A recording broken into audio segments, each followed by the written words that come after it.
calling in Madeline Moon, you beautiful, beautiful being. I think you emit the most wonderful glow, and I think you're gorgeous, but I do have to say this to you in love and peace. And I'm calling you in to speak and use your platform to join us in a chorus of love and courage against settler colonialism and the ongoing genocide in Palestine, which is also the ongoing genocide in Sudan, Congo, and many places on earth. It's being committed and perpetrated by the same narcissistic people. So in a recent post of yours, you said that you don't want to speak to the issue because you don't want to bring division.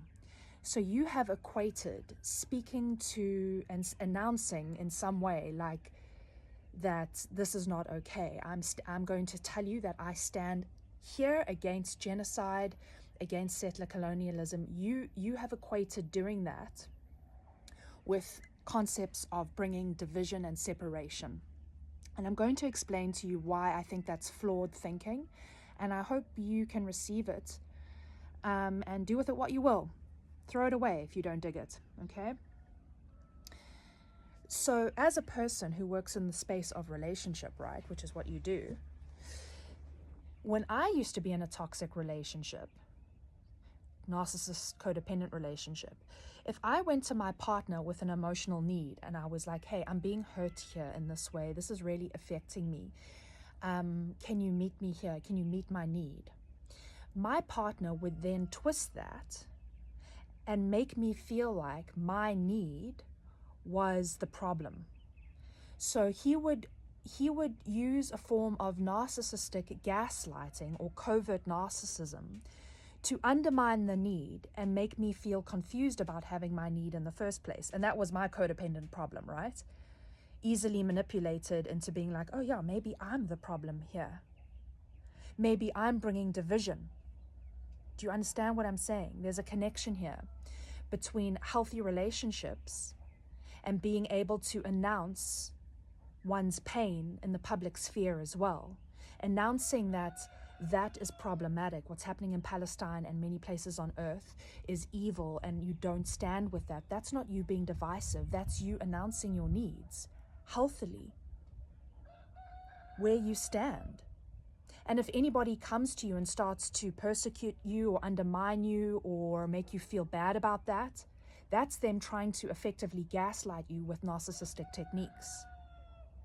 So it's very problematic to say that speaking up about this literal global move against settler colonialism is divisive. It's not. Speaking up about it is actually the greatest, noblest, unified attempt of us all bringing unity to this plane, unity to earth, unifying in our solidarity and our oneness. Because when we speak out against the entity that colonizes, genocides, and all for monetary wealth, and then manipulates people into staying silent, that is us bringing unity, because we are speaking up for our brothers and sisters and going, Ubuntu, no, I am the Palestinian, I am the Sudanese, I am the Congolese.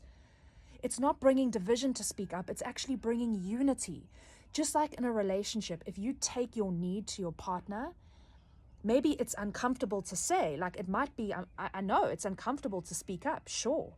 That might be, it's uncomfortable, right? But if you speak up to your partner, then you listen to whether he receives you or not, right? Can this person meet my need? Can they hear me? You speaking up about your pain doesn't make you divisive, it makes you a unifier. Because you're like, here, I want to have this awkward confrontation, a nice discussion. It's not the most comfortable thing, but here it is. Can you receive me? Can we find a way through this? And then you get to see whether your partner is actually undermining your pain and your emotional need. Are they telling you it's divisive? In which case, what are you doing with that person? Right?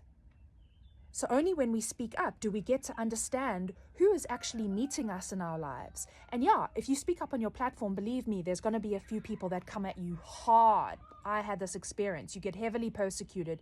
You might lose things, some business things. But that is the forging in the fire of your own spirit. It was so, I got so deeply confronted with my own triggers when I was receiving persecution for just standing my ground, where I was like, Palestine is not, that's not okay. Zionism is settler colonialism, and they are genociding people, and we have to do what we can to stop that and come together as humanity. I mean, that's just basic, right? And yeah, I received a lot of onslaught from some people. Most people were just like, amen. But the onslaught and the persecution I received helped me to dig deeper into myself and found an even deeper rooting into my identity and who I am and what I stand for. So we don't avoid confrontation, because then we stay on one plane. It's only when we speak our truth and go through the awkward bumpiness of it do we actually land in a higher plane, because it forges us. It's iron sharpening iron. So as a relationship coach and a person who works in the space of relationship, I certainly hope you will come to think of this and equate it in the relationship sphere. Speaking up about genocide is not divisive.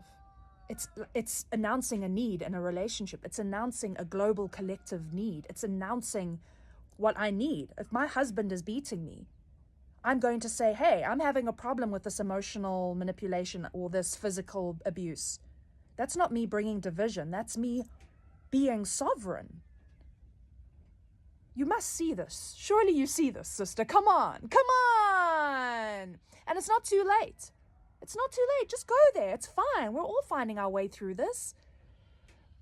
But I'm speaking to spiritual influencers, and I'm just trying to lovingly encourage them in their spaces to just open their mouths, because all of us opening our mouths is the tide that washes this colonizing entity of silencing us with concepts of division. Wash it away.